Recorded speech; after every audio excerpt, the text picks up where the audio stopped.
Отказываться от вакцинации стало модно, сетуют эпидемиологи. В Коми на данный момент уже порядка 2000 детей не привиты от инфекций, которые входят в так называемый национальный календарь. В их числе и малыши до 6 лет, которые к этому возрасту уже должны были получить полный объем необходимых вакцин. Свой отказ родители объясняют боязнью осложнений.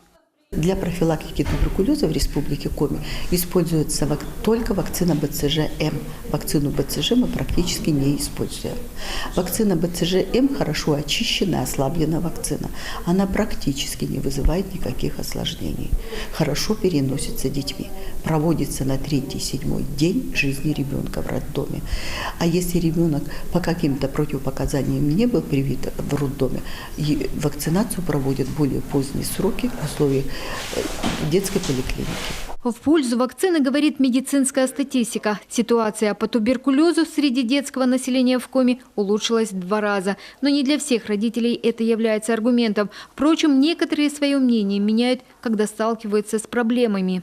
Когда начинают отказывать в каком-то организованном отдыхе из-за того, что нет вакцинации у ребенка, родители готовы в один день все полностью, весь вакцинальный комплекс провести.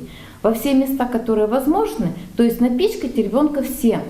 Но это говорит еще раз о том, что родители-то сами не особо-то и понимают, чем они занимаются. Врачи отмечают, одновременно можно сделать не более 4 вакцин, а это довольно-таки нелегкое испытание для организма ребенка. Всего же в национальном календаре 12 прививок. Кроме того, родители должны понимать, без вакцины у малыша нет иммунитета.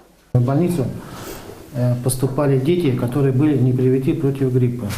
И чаще всего они болели более тяжелее, чем обычные дети, которые поступали с вакцинацией. И затрачивались очень большие силы и средства на лечение данных детей. И чаще всего у них отмечались осложнения.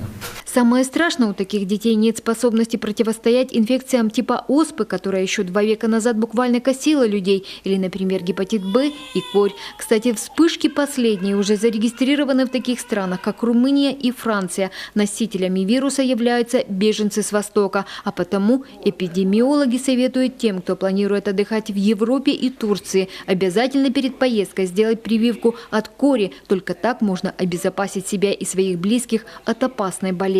Елена Кононова, Василий Янин, телеканал Юрган.